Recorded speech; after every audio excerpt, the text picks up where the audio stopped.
Diário possível, mas inventado.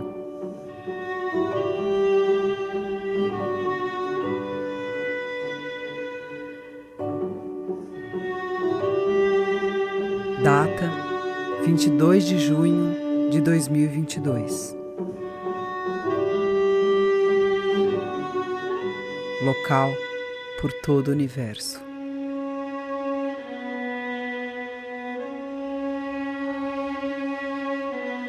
Eu vou começar pedindo desculpas e dando um aviso, porque hoje eu preciso falar de morte.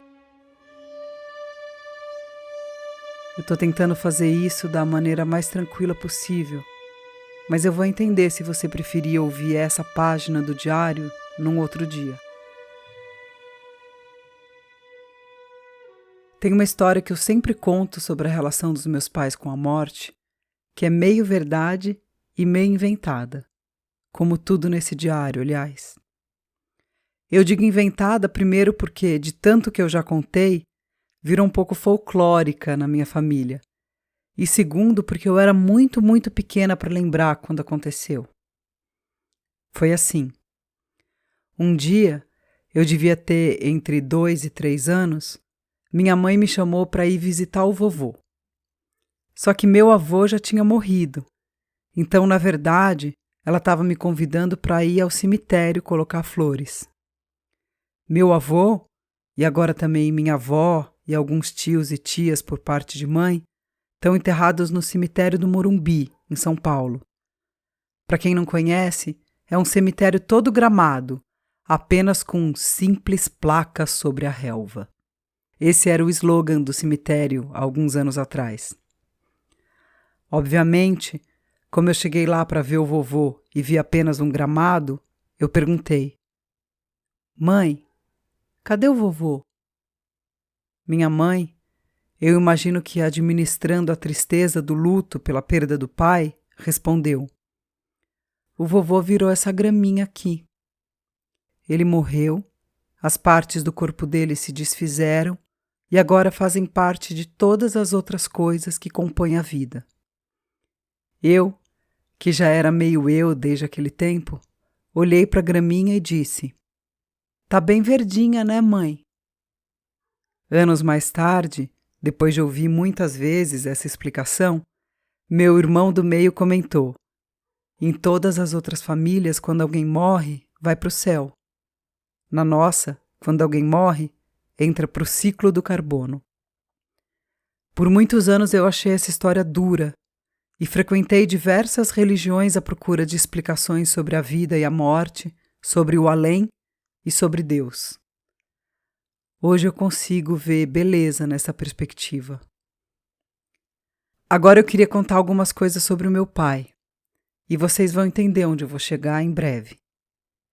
Meu pai foi meu professor, e eu não estou dizendo isso só no sentido metafórico de que ele me ensinou muitas coisas, mas também no sentido literal.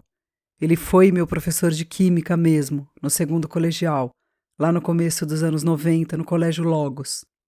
Agora chama ensino médio, né? Foi nesse momento que eu tive aula com ele que eu entendi quem era meu pai, o grande professor que ele era, apaixonado pela química e por dar aula. O quanto ele conseguia passar para os alunos como a química era maravilhosa, como ela se relaciona com a vida e faz parte do nosso dia a dia. Minha infância foi marcada por explicações na cozinha de por que o bolinho de chuva vira sozinho quando frita, ou porque a gente tinha que comer salada também. É uma questão de miçangas, meu pai explicava. Imagina que seu corpo é formado por muitas miçangas de todas as cores e precisa disso para se manter vivo e saudável. Se você comer só um tipo de miçanga, vai ficar faltando.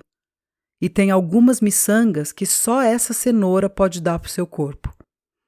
Era o jeito dele explicar para a gente o que eram as moléculas e átomos. E ele era tão apaixonado pelo ensino e pela química que um dia propôs uma aposta na sala de aula. Ele ia explicar o que era a tabela periódica dos elementos e a gente ia achar tão bonito esse imenso conhecimento produzido pela humanidade que ele apostava que se a gente tivesse que escolher algo para mandar para o espaço que representasse o ser humano para os alienígenas e tivesse que optar entre a tabela periódica e uma poesia, a gente escolheria a tabela. Que engraçado, pai. Eu, na vida, escolhi a poesia, mas confesso que acho a tabela periódica muito linda mesmo. Você conseguiu me convencer. Tem uma cena desse tempo que não me sai da cabeça, e é muito estranho isso, porque é uma cena absolutamente banal, mas que diz tanto sobre o meu pai e o que ele me ensinou, que eu resolvi contar para vocês. Era um dia de verão muito quente e o ventilador da sala tinha quebrado. Era dia de prova de química, então meu pai estava aplicando a prova e eu, sentada numa das primeiras carteiras, sim, eu era dessas, suava em bicas. Não por causa da prova, porque eu sempre fui CDF, mas por causa do calor mesmo. Meu pai ficou com pena de mim e se levantou, pegou uma pasta polionda daquelas mais finas, vocês lembram dessas pastas poliondas? E começou a me abanar. Ele me abanou um pouco e percebeu que estava fazendo isso porque eu era filha dele. Ele estava me privilegiando. Então ele foi de aluno em aluno abanando, um por um, para ser justo. É uma cena boba, né? Mas ela, para mim, resume tanto meu pai. Porque a cena acontece numa sala de aula, de longe o lugar preferido do meu pai, com os alunos que ele sempre amou tanto, e porque ela revela, num gesto simples, o senso de justiça e equidade que, além das belezas da tabela periódica e da química, ele sempre me ensinou. Quarta-feira passada, meu pai morreu. Sim. Faz pouco tempo e eu não sei direito ainda como falar disso. Qualquer coisa que eu escolha que seja menos pragmática que a frase "meu pai morreu" parece não honrar meu pai, quem ele foi e o que ele me ensinou. Na verdade, eu não sei quase nada desse protocolo de luto e isso talvez seja mais uma coisa que meu pai vai me ensinar. Ele já estava doente há algum tempo e muitas das inúmeras tristezas que me visitaram nesses meses, que eu relatei aqui, eram de ver a vida do meu pai escapando sem que eu pudesse fazer nada. Acompanhar seus lindos olhos verde azeitona irem ficando opacos e escuros, e a alegria dele indo embora. Não ter mais suas mãozonas cozinhando pra gente, ou a sua fala pausada, sempre muito didática, como todos os bons professores, e cheias de "tá". Mas outra coisa que meu pai me ensinou, sempre, é que as pessoas permanecem não só nos átomos e moléculas que as compunham, mas na nossa memória. Meu pai permanece em mim e nos meus irmãos, nos nossos gestos, no nosso jeito de falar e de se posicionar e olhar para a vida. Meu pai não virou graminha. Pelo menos não ainda. Ele foi cremado, sem nenhum tipo de cerimônia ou reza, por conta do protocolo do Covid. Mas imagino que ele ficaria feliz com isso, ele que nunca entendeu velórios. Não rezem pelo meu pai. Se vocês puderem, olhem para a beleza da vida dele na plenitude que foi e vejam a mesma beleza que ele via na ciência. Os mitos e religiões não têm o monopólio da beleza. Nem a poesia tem. A beleza no mundo tal qual ele é, em sua manifestação material. Então, eu escolhi contar a morte do meu pai assim. Meu pai se volatilizou na alta temperatura do fogo. Quase todas as miçanguinhas que compunham seu corpo evaporaram e se integraram com o mundo. Vão virar vento, grama, árvore, planta, mosquito, passarinho, cachorro, baleia, libélula e muitas outras coisas. Vão alimentar o imenso, infindável e enigmático ciclo da vida. Virar milhões de pedacinhos vira molécula, átomo, um monte de reações químicas e físicas e se integrar com o universo. Virar poeira de estrela. Um pouco vai sobrar nessa queima.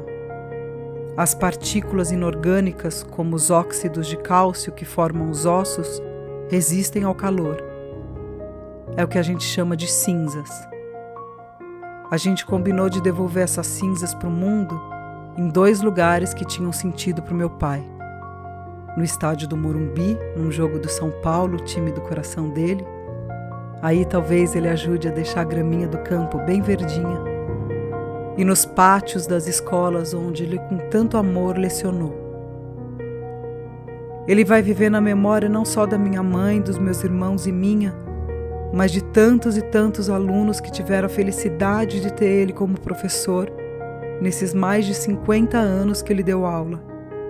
Mais de 50 anos de amor à química e ao ensino.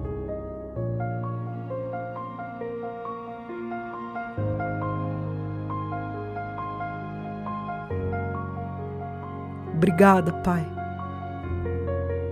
Você vai viver em mim enquanto eu viver, e quando chegar a minha vez de virar graminha, eu espero que as nossas miçangas se trombem e a gente possa juntos virar passarinho.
Diário possível, mas inventado, é exatamente o que o nome diz. Um diário que seria possível, mas é inventado. Se você quiser contribuir com o nosso projeto, pode mandar um pix de qualquer valor para anaroxo@gmail.com. E para saber mais, entre em diariopossível.com.